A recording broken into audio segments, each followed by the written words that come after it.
Earlier this morning, MAGA Fox News hosts were visibly distraught when confronted with evidence that many Americans don't share their views about last night's vice presidential debate between Tim Walz and JD Vance, and it was hilarious, and we have to talk about it. But before we do, if you end up liking this video and you want to support the channel, please be sure to hit the like, subscribe, and alert bells before you go. All right, friends, we have a couple of clips to look at in this video. This is a lot of fun. As you know, last night was the vice presidential debate between Minnesota Governor Tim Walz, who is running as Kamala Harris's vice presidential running mate, and JD Vance, Republican senator from Ohio, who's running as Trump's vice presidential running mate. And the consensus is that it was basically a tie, that Vance certainly performed better in terms of rhetoric and delivery, but Walz was better on facts, substance, passion, and again, delivered a brutal knockout blow at the last second regarding January 6th. And democracy. And the polls reflect that it's a tie. But some polls actually show better than a tie and show in favor of Governor Walz. And that was the first piece of evidence which contradicted MAGA Fox News host's assessment of the vice presidential debate, in which they clearly believe that JD Vance just wiped the floor with Governor Walz. And I want you to see on air how they react. You just hear it in their voice. You can see it on their faces. When confronted with evidence that many Americans disagree. Politico just published, they did a snap poll. People found it a tie, a 50-50 tie. And regarding independents, and that's why I bring it up because you mentioned him, 58% said Walz won and 42% said Vance won. However, an awful lot of independents said, I didn't watch. And that's a problem. Right. So the reason that's funny is because, again, you can hear that upward inflection. You can see that Ainsley Earhart looks down. Brian Kilmeade brings his face or his fist to his face. Lawrence Jones kind of looks away as to they're chagrined the fact that even though the poll shows a tie, the Politico poll shows a tie, that among independents, which is the group of voters that both Democrats and especially Republicans need to court, given that the Republican MAGA coalition does not represent a majority of voters, the fact that a decisive majority of independents who watched the debate preferred Walz to Vance, that is absolutely damning for the Republican Party and Donald Trump. And you can, again, just see these MAGA snowflakes really struggle to deal with the fact that their two candidates are historically unlikable. People can say whatever they want about Vice President Harris, and she is certainly not the most liked Democratic candidate in American history. There's no question about that. But she is more liked than Donald Trump. You can say what you want about Tim Walz. He had certainly many awkward moments during last night's debate. He was visibly nervous going on stage. It was reported days in advance that he was also nervous about the upcoming debate, and he reportedly told Vice President Harris, when she asked him to be his running mate or her running mate, he told her, he's like, listen, I'm happy to do it, but you should know I'm not a good debater. He was better probably than he thought he could do, but I mean, he definitely struggled, especially in terms of delivery. There were sentence fragments. He lost his train of thought. He could tell he was visibly nervous. At one point, he said he became friends with school shooters. I think he meant the survivors of school shootings. And I remember in real time, I face palmed, and so did Luke Beasley when we were live streaming it together. So again, plenty of things to criticize about Governor Walz's performance, no question about it. But the sincerity, the honesty, the relative honesty, was certainly far more honest than JD Vance. He had the substance on his side. He spoke with conviction and passion and empathy about immigrants, on healthcare, about gun control and trying to protect school children and really Americans writ large from gun violence. His passionate pleas for democracy, these things moved a lot of people. And I should say, both of the candidates saw an increase in their favorability. But for Governor Walz, it took him from an already pretty high favorability into the 60%. Think about that. In these polarized times, to see a politician actually hit 6 in 10 favorability, whereas JD Vance is still struggling. He's not even at 50%. It seemed unlikely that people are going to ever like JD Vance as much as they do Tim Walz. And that's on JD Vance, okay? So again, just to see this in real time, I would just say, Fox, if you're watching, number one, please be sure to like and subscribe. But also just pick more likable candidates. Pick candidates who are kind, empathetic, compassionate, funny, and not whatever the hell Donald Trump and JD Vance are. I also want to provide some other clips, though, from swing state voters who were polled and questioned about the debate, just to give you a snapshot into their reservations about JD Vance. But before I do, I actually want to play this really funny, awesome response to people, including JD Vance, who say, because JD Vance made this point, I should say, multiple times during last night's debate. He would say things like, Kamala Harris talks a big game, but she's been the vice president for 3.5 years. Why can't she just snap her fingers and make whatever she wants to do happen? She's currently in charge. JD Vance said that multiple times last night. And many MAGA Republicans have said that for weeks, if not months. As a matter of fact, Riley Gaines, who has become a MAGA surrogate, she's a former, I believe, UK swimmer, and she has been brought to viral attention because of a trans athletes debate. She's become an open MAGA Republican surrogate. She was also talking about this. You blame Donald Trump, but who's been vice president for the past 3.5 years? Your running mate, not mine. Fire, fire, fire emoji. And it's actually a really stupid point for a couple of reasons. But the first reason I want you to hear from a college student who was asked about the debate, and he had a really good response.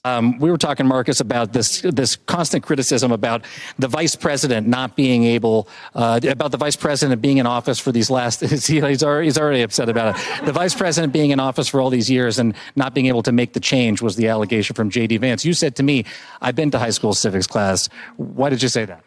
Because if anybody took high school civics class, they'd know what the vice president can do and what the vice president can do. I want to make a quick point. Neither candidate on that stage talked about what executive action they're going to take on day one to do what they want, nor were they asked, because they know that they can't. That's not how the vice presidency works. You don't get to do what you want. You do what the president delegates you to do.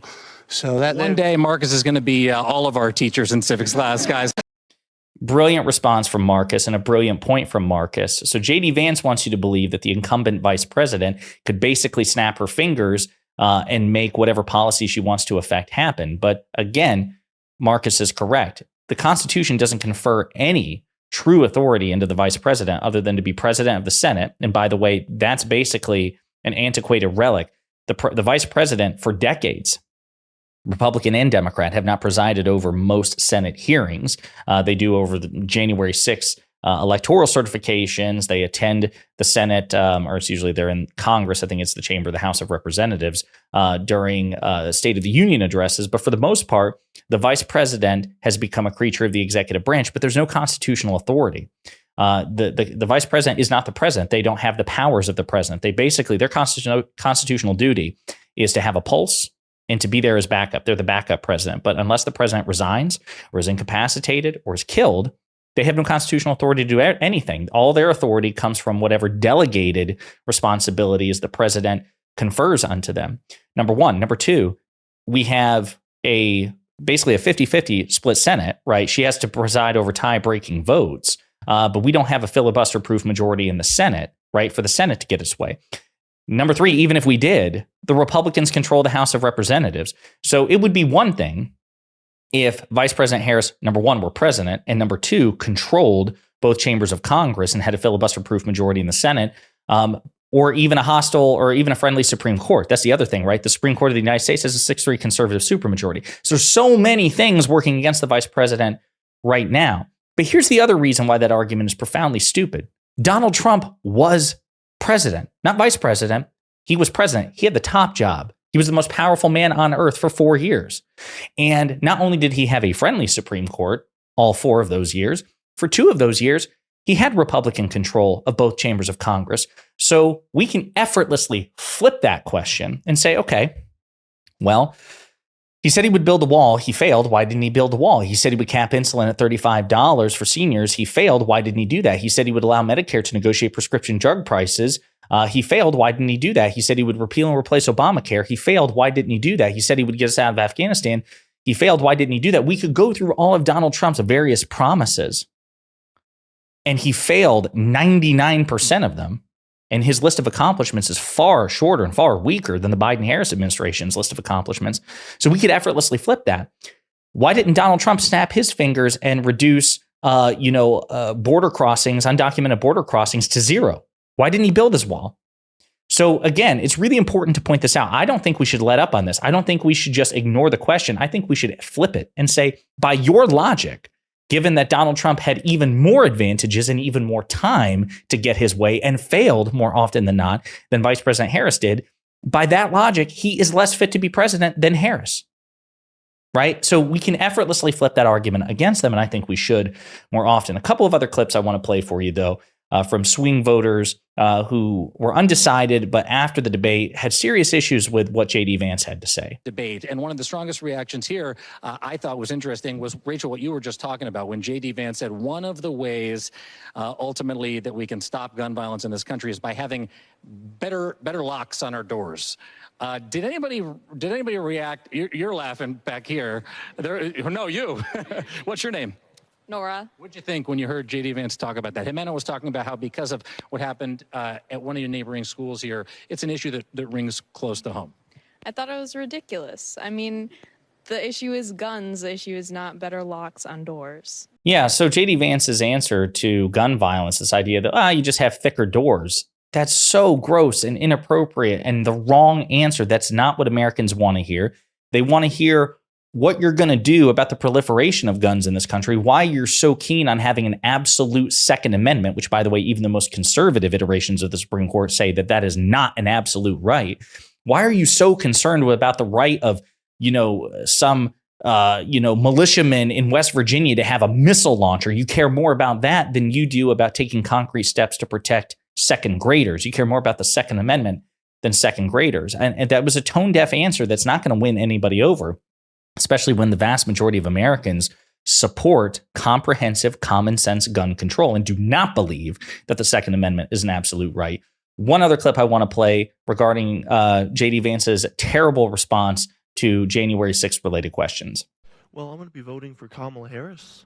One of the stark sort of aspects of that debate that really stuck with me was when they were talking about January 6th and how Mike Pence certified the election, and they were wondering if JD Vance would certify the election should Trump lose. And, JD Vance didn't really give us a definitive answer, and I'm disappointed in that fact. And I don't think that I can trust someone, with my vote if they're not going to respect it. I think that is a perfectly reasonable response, and any truly rational voter who is undecided, even if they agree with JD Vance on policy, if they are convinced, or if they're rather not convinced that he will respect the outcome of an election, even if he loses, and honor democracy and the peaceful transfer of power, why the hell would you vote for that person in the first place? Some things have to trump individual policy.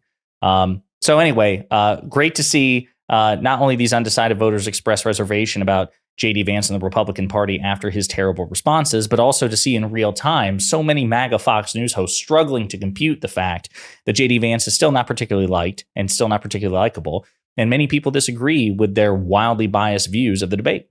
Great stuff. In the meantime, let me know what you think in the comments.